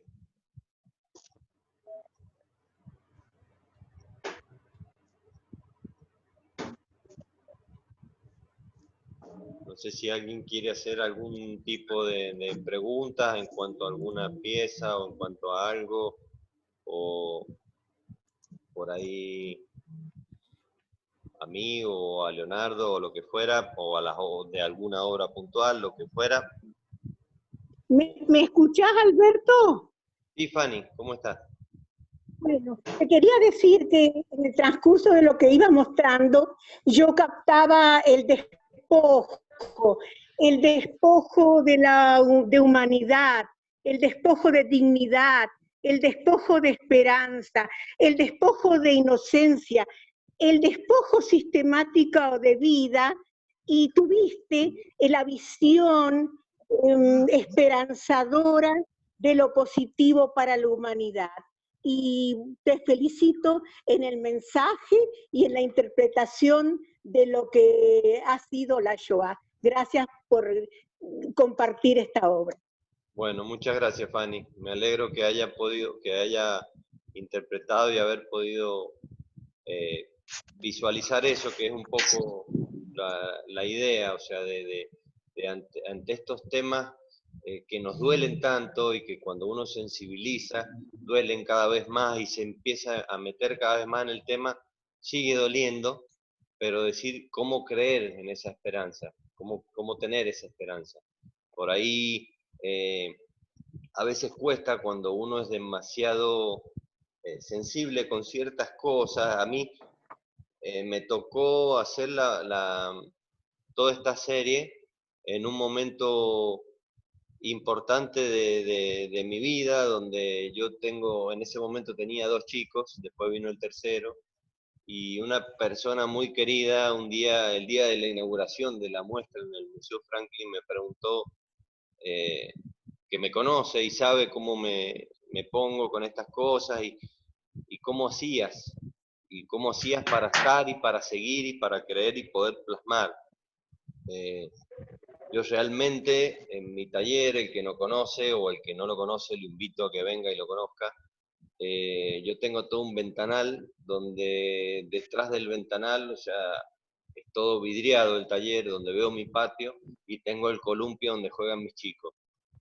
Y encontrarme en situaciones donde yo estaba pintando o situaciones que no podía pintar porque estaba realmente bastante dolido y llorando, mirar hacia afuera y ver a mis chicos y decir, tengo que creer. O sea, y eso es lo que da pie y esa es lo que generaba esa explosión de ida y vuelta, de irme 70 años atrás y de venirme al presente y de no creer en nada de la humanidad y creer de repente en la inocencia de ese niño que estaba mirando en el columpio, decir, tengo que creer, realmente tengo que creer y tengo que hacerlo, porque mucha gente y colegas y gente que por ahí a veces lo ve desde la afuera, tuve muchos cuestionamientos, es decir, ¿por qué vos te metiste en ese tema? Que creo que un poco lo aclaré al principio, y mi respuesta siempre es ¿por qué no? ¿Por qué no? Si la empatía es eso, ¿por qué no me voy a meter en el tema? ¿Por qué no me voy a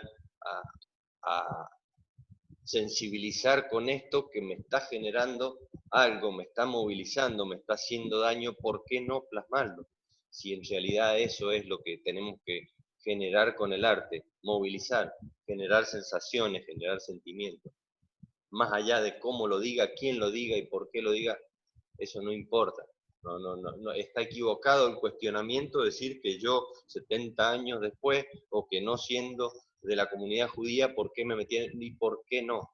Esa es mi respuesta simple. Alberto. Sí. Primero, gracias.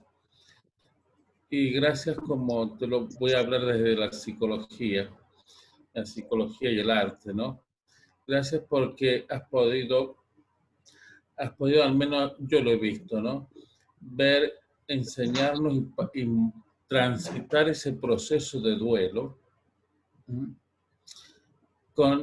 que lleva esta cuestión de distintas reacciones, distintos momentos, ¿no? Que también la humanidad y especialmente un pueblo, ¿tá? Ha sufrido y ha transitado, y que creo yo que trasciende. Y ahora sí entiendo, cuando vi la última obra de la memoria temporal, o la temporalidad de la memoria, ¿no? Como ese proceso de duelo va generando distintas reacciones y transformaciones hasta llegar a ser resilientes, ¿no?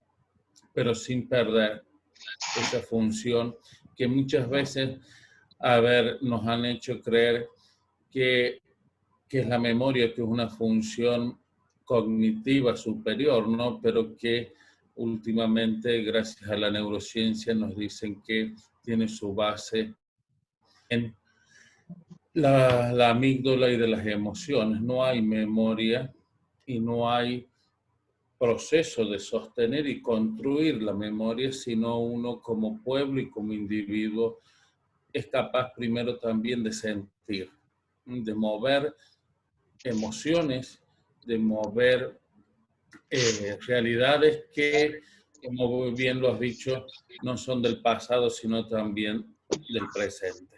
Gracias. Gracias, Leonardo. Gracias, Leonardo, porque creo yo que más que nunca, en este momento histórico, transitado por, como decía, creo que Sandra, la situación sanitaria, nombró al principio, ¿no? Que también nos sirva como una instancia y un momento de esto, ¿no? Decir dónde estoy, qué hago yo desde mi lugar para mantener esa memoria viva y construir procesos resilientes para que nunca más vuelvan a suceder. Gracias.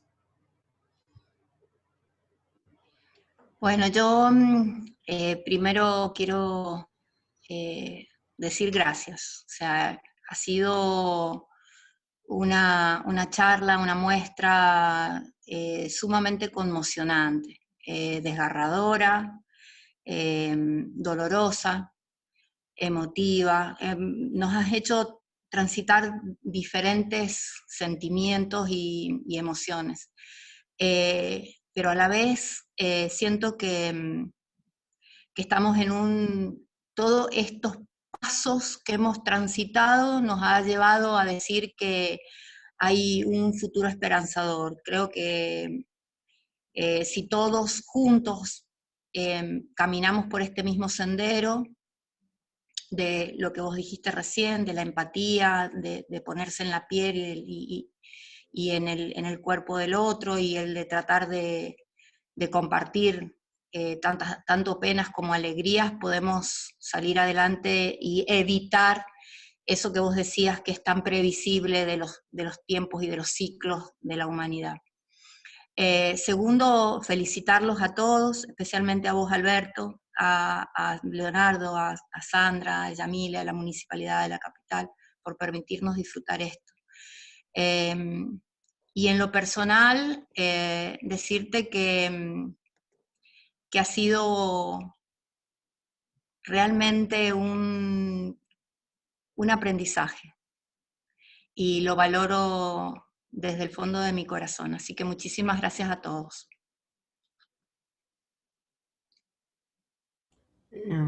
Mira, Alberto, lo que me impresiona mucho es la pregunta que constantemente te hacen de ¿por qué vos? Y me da la razón del trabajo comunitario desde la sociedad israelita que uno hace. Es decir, parece increíble que después de semejante holocausto todavía la gente te pregunte ¿por qué vos? Como si esto hubiera sido únicamente de 6 millones de personas, de judíos, un problema de judíos, un problema de los gitanos, un problema de los homosexuales. Increíble que en el 2020 todavía sigan preguntando. A mí me impacta profundamente eso. Esta es una primera observación. Una segunda, vos entras a tu obra desde 3 facetas diferentes. Una faceta que es a todos los surrealistas, en términos de que no son aspectos claros, formales, le agregas rostros claros en algunas de tus obras, y una tercera parte es líneas rectas en los ladrillos, como si fueras un perfecto arquitecto. Es decir, no es una obra solamente contenida, digamos, donde hay que interpretarla, sino hay cosas que son gráficamente visibles y que están ahí puestas. Yo no sé si vos te has dado cuenta de eso, que hay rostros claros y concretos, hay paredes claras y concretas, y el resto es todo una construcción que va desde adentro.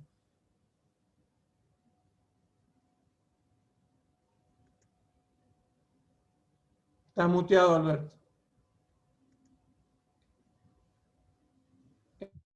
No se escucha. Ahí está. Sí. Ahí está. Sí, la verdad que sí, soy bastante consciente de todo eso, donde donde yo a veces cuando muestro, como en el caso de la madre, cuando muestro en una obra donde hay rasgos bastante abstractos, cuando muestro un sector de piel o del rostro de la mujer, estoy mostrando la vulnerabilidad que tenemos, o sea, de ¿cómo sería lo indefensos que somos ante lo que sucede desde afuera, o sea, lo frágiles que somos.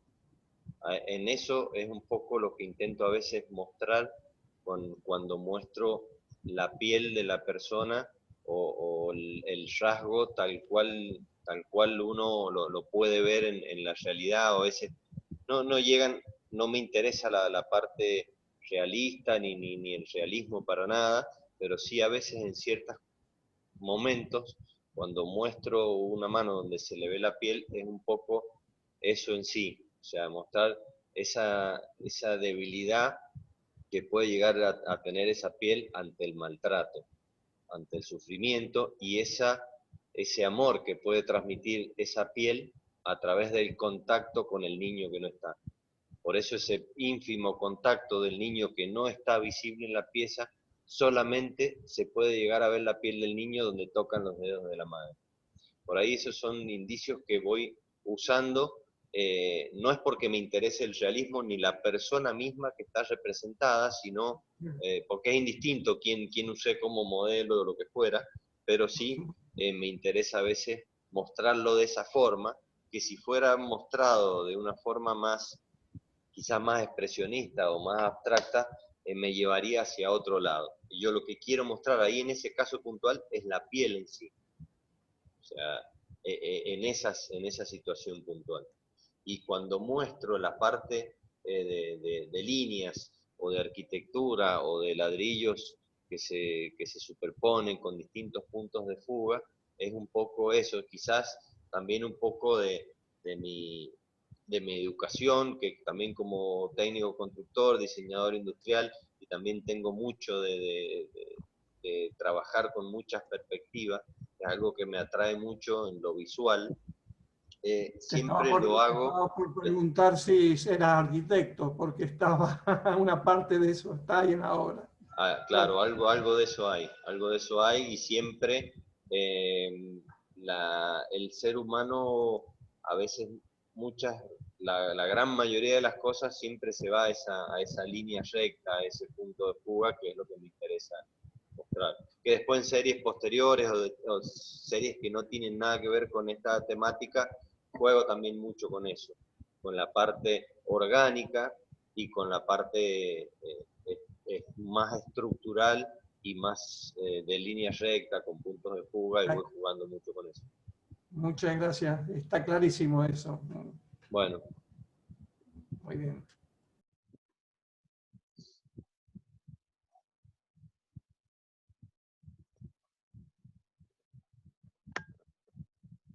Sandra, ¿querés ir cerrando la actividad?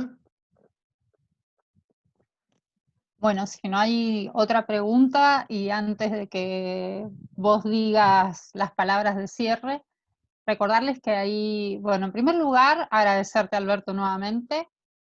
Creo que esto de que había que ver la obra con el corazón, los sentimientos y la emoción, lo has dejado perfectamente claro. Todos los que me han antecedido en la palabra te lo han marcado y te lo han dicho. Me sorprende mucho, que lo dijo recién Alberto, que se te pregunte si conoces Israel, si en realidad por qué pintás sobre esta temática.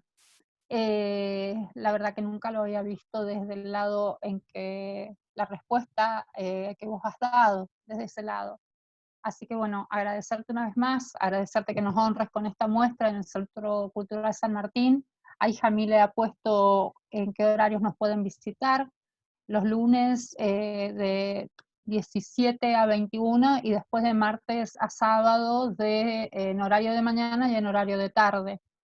Creo que vale la pena ir, vale la pena mirar la obra. Todos habrán elegido cuáles son las que más los han conmovido.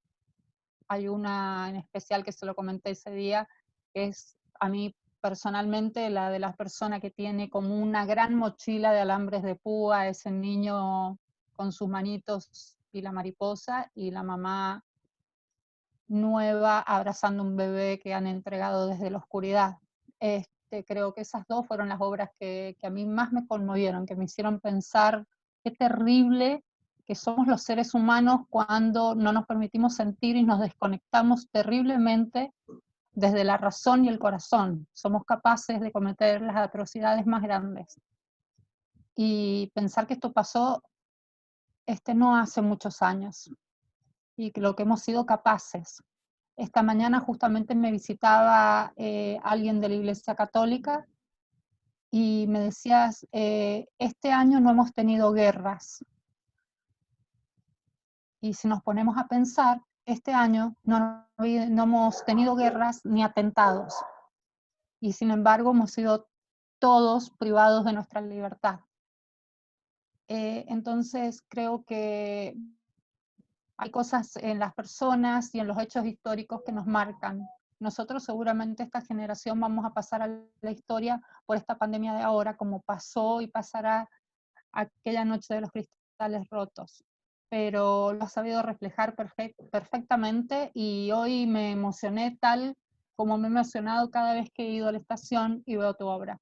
Así que muchísimas gracias por exponerla, muchísimas gracias por hablar desde el corazón, desde el sentimiento, a todos los que nos han acompañado y se han unido en este conversatorio, y a vos, Leo, especialmente por elegirnos, por acompañarnos una vez más, por elegir la Municipalidad de la Capital, nuestro Centro Cultural San Martín, y porque siempre estás para la comunidad, para brindar, y muy poca gente sabe lo silencioso que es tu trabajo y tu aporte. Así que bueno, y gracias a Jamile, por supuesto, que está ahí en la estación, hoy también con un curso, y cuidando la salud de todos, pero por sobre todas las cosas no nos olvidemos que el arte nos está sensibilizando mucho. Y esta reflexión que me hacía esta mañana esta persona de decirme, este año no hemos tenido atentados ni guerra, me pareció algo que también lo estás reflejando vos desde otro punto de vista. Así que bueno, Leo, te doy la palabra y muchísimas gracias a todos por acompañarnos. Bueno, gracias Sandra por tus palabras. Yo, bueno, en primer lugar quiero poner en valor el accionar permanente de la Sociedad Israelita de San Juan y otras entidades intermedias que hacen a la construcción social. Yo creo que estamos en un estadio que yo lo veo positivo, porque yo espero que poco a poco le pregunten menos a Alberto esa pregunta, y que todos entendamos lo que tiene que ver con el Holocausto no es patrimonio exclusivo del pueblo judío, sino que es patrimonio de toda la humanidad, y que está en nosotros construir para que eso nunca más vuelva a repetirse. Yo creo que los sanjuaninos somos muy afortunados de tener a Alberto Álvarez en nuestra provincia. Yo creo que Alberto es un increíble artista, pero mejor que artista es persona.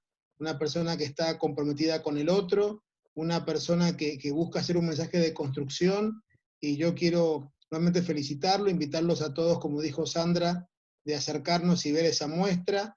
Ya el año que viene es una muestra que va a estar en el exterior, por lo que comentaba Alberto, así que aprovechemos, nos acerquemos, y si podemos, los que estamos en San Juan, vayamos a la estación San Martín, y bueno, no es lo mismo, más allá de la belleza que nos da la pantalla, poder ver esa obra desplegada en 3 metros de ancho o en 2 metros de alto.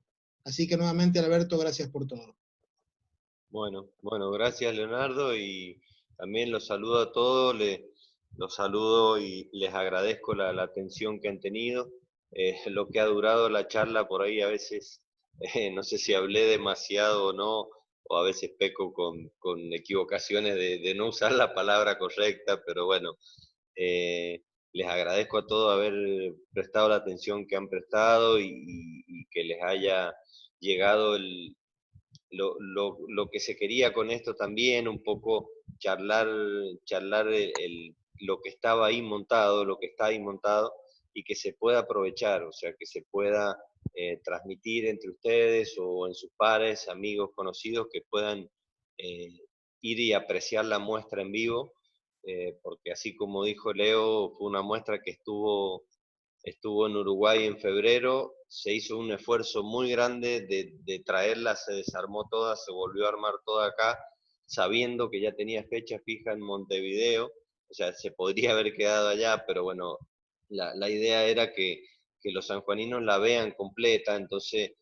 yo creo que está bueno poder aprovecharla y ir y verla en vivo, compartir, aunque sea media hora, 40 minutos, pero sí pararse 5 minutos delante de cada pieza, por ahí da otro mensaje que lo que es la pantalla.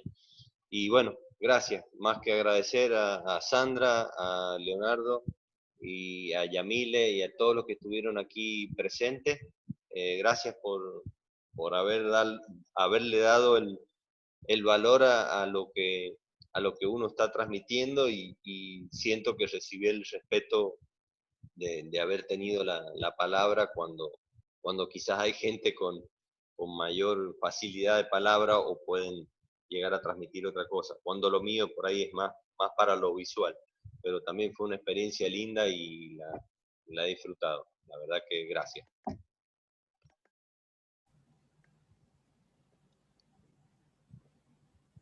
Yo quedé de cama. Qué bárbaro. Gracias a todos. Te felicito. Chau, chau. Te felicito, te aplaudo con todo el alma. No puedo creer con 2 manos y 2 ojos hacer eso. Increíble, increíble. Bueno, muchas gracias.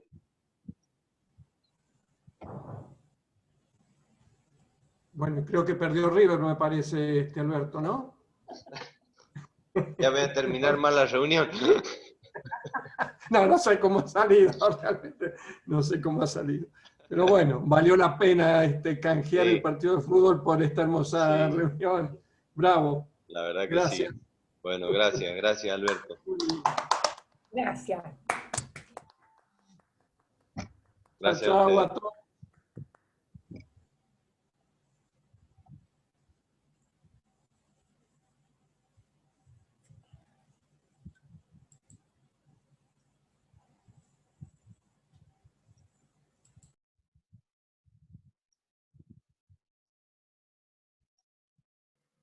Bravo, Alberto. Gracias. Bravo. Perdón. Chao, Yamile. Gracias. Gracias por estar. Chao, nos vemos.